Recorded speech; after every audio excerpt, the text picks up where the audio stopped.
Welcome back to Flint Transport. My name is Justin. I am just landing at JFK. Today the duration of your flight will be 2 hours, 8 minutes from gate to gate. Where do you think my adventures are going to lead me today?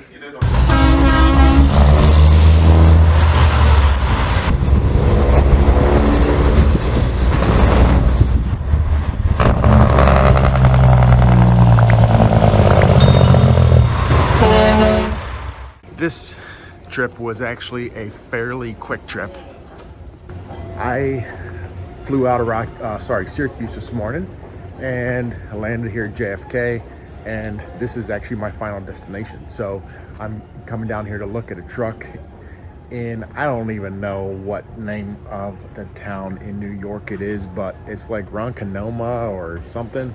So I figured instead of driving the 6 hours down through, I would just hop on a flight and I'll be back, hopefully plan to be back home at 3 o'clock this afternoon. So otherwise it probably would have been later evening until I would have got home. I would have easily drove the 5 or 6 hours, but what happens is when you get down to the city, you just never know. You can be fighting traffic, and that is the last thing that I wanted to do today. And sometimes you can get stuck in traffic for quite a while. So flights are not bad down here. Landed just a quick flight, landed at 7 or 6:30, 6:40 or something. And gives me a couple hours here, and then I fly back, land in Syracuse again at 3 o'clock. So almost pretty much a normal work day. It's been 10 years I've been saying, like a Russian monkey.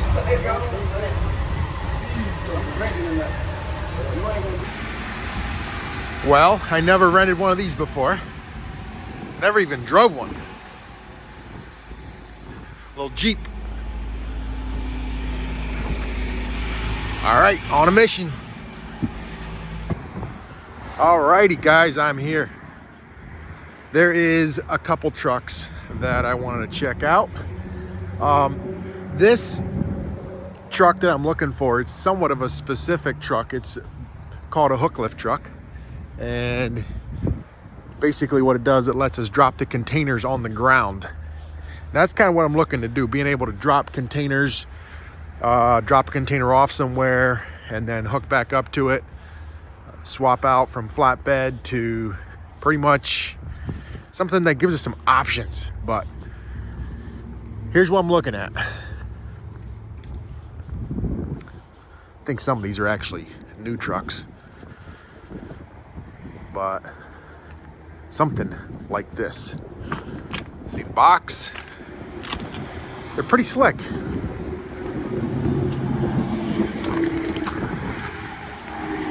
Got a bunch of them here. So I'm gonna be checking some of these trucks out, see what we can come up with. And maybe a little more why I wanted to get one of these trucks is in the mulch delivery business, it is not very lucrative, right? But you have to have a truck to deliver mulch. You can't just go out there and not have a truck to deliver with. So what I'm hoping to do is utilize the truck a little bit more so we can take some of our garbage, our junk, trash into the landfill. We can also do a little bit of recycling. We're hoping to do that. People can drop or we put concrete or junk into there. We can go drop it off. Definitely not getting into the roll-off business, stuff like that, but just simply more for our own use. And then we can also utilize a different size of boxes as well, which makes it kind of handy. So this is a truck that has not been through the shop. It's got the 240 swap loader.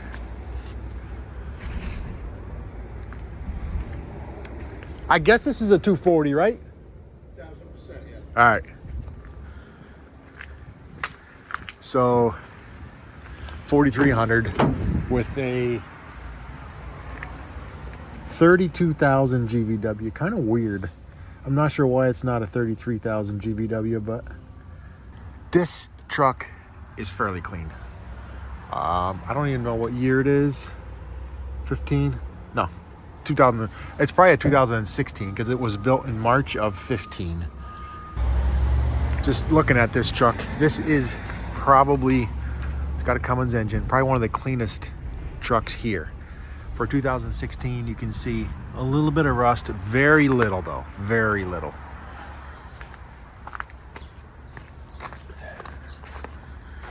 Same way here. This side has got a little bit of rust, but not bad at all. And that is definitely key. So this is one of my options. This is definitely an option. So we're gonna go look at some of these other ones. 2016 Cummins. All right, here's the Peterbilt. This is obviously before it's been through the shop. Frame needs cut down and some of that. Overall, this side doesn't look too bad. But here around the front, and I actually popped the hood on this one. It just, if you look up in here, definitely got a bit more rust in there, and up around the radiator, there was a bit of rust. This one concerns me. So, and it's got the PACCAR engine, which is kind of like a Cummins, but don't excite me that well. So, I don't know. I don't think so. So right now you're pretty much straight. You bring the hook all the way back there. When you pick your truck eventually, I will show you everything out. Yeah. And if you go on my website, it has videos of this. So I'm pretty crooked. I'm just gonna go forward one more time.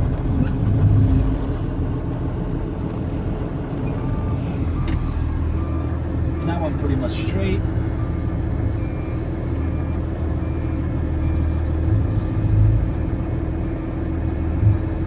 So you go right there. You stop right about here. Back it up. Now you just grab the can with the same hook. Now this is what it gets tricky.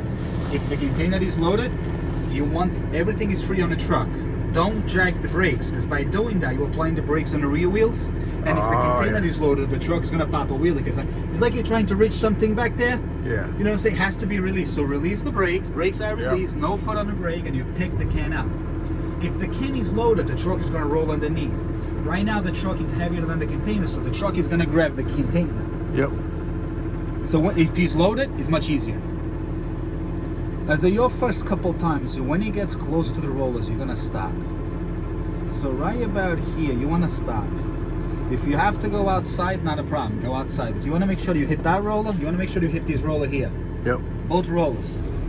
It's not like it's gotta be perfect, but. No, you saw it was not perfect, it slides in. Yep. But you wanna make sure you hit both of them, because if not, you're gonna twist the container. Right now, you're pretty much secured, you're done. Bring all the way down. Everything, you see how the container just moved? Because I was not 100% straight, now I'm straight. Yeah. When you start to bring it down, and you see those two tilt pieces of metal right there, even if he's not straight, it's gonna hit those pieces of metal and he will straight himself. Now you just bring all the way forward.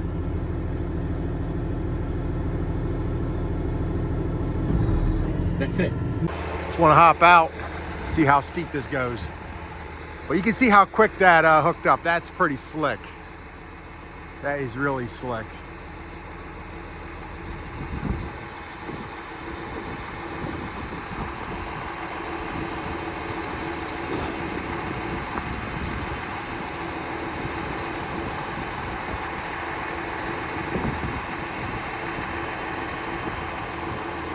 That's getting pretty steep there.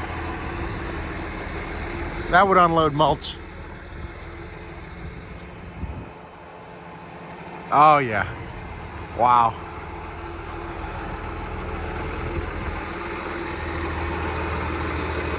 Is that slick or what? So this truck's actually sold. They were just hooking up the a container that goes with it. So he tarped it so fast I couldn't even get a video, but that's pretty slick. All right, let's untarp it. I want to see that again.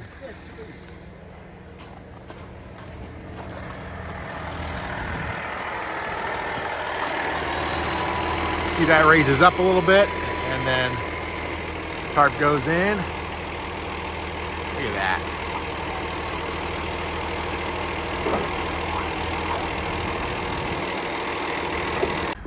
All right, guys, I'm back out on my own again. I'll tell you, what a gorgeous day. It is beautiful.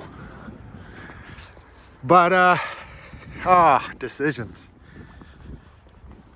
So, again, the reason I want this Hooklift truck is what's so awesome is you can get all different kinds of beds for these things, right? So I was just looking if they had, so there's one like a box truck, right? You can get a box or like a body like that with a hook lift with a attachment on the front that you can lift a box or set a box down, like a storage container. These containers, they come in different heights. Even a box like that, like there's different style dump bodies you can put on these things. This one actually has a flatbed on, so you can do something like this. That's what's cool about them. I really like that option. So we can do a lot of different things. And, you know, sometimes in our flatbed side, if we have to run pavers out or palletize product out, and, you know, we could put probably 4 to 6 pallets on. So it makes it kind of handy and a whole lot more useful. The problem is just delivering mulch hardly pays the bill. It doesn't pay the bills. And you got to have a truck. So again, trying to utilize it, get as much out of it as we can. So as you know, here in New York, we have to look at, well, when I buy a truck, I always look at how rusty it is, because when it starts rusting, it will rust out. It seems like it rusts out way quicker. So looking at some of these trucks, you know, looking at how clean they are and how filthy they are. Filthy, I say filthy. It's not, it's just, you can definitely tell that some are a little bit cleaner. But if you look like right here, a little bit of rust in there, corrosion. So that tells me it can be a little bit more into there. I mean, they painted over a lot of it. You can see that. It's a clean truck. Don't get me wrong. Clean truck. But that International that I looked at seems to be very clean. Actually, very similar to this one. It's just this one doesn't have a hook lift.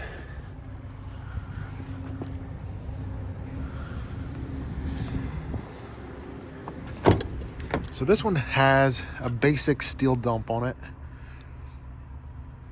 Only a 26,000 GVW. I don't know what the price is on that one, but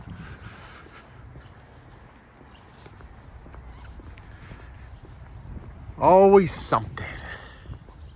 I don't know. What would be cool is to get something like this with a hook lift that has a Moffett attachment on the back.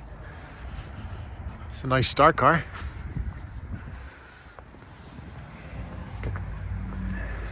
Looks new. So this is probably here just for the hook lift.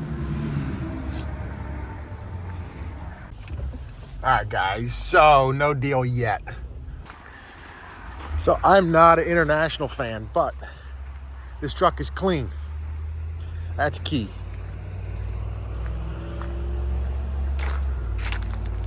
That is key. Just want to look at the hours. 6,800 hours.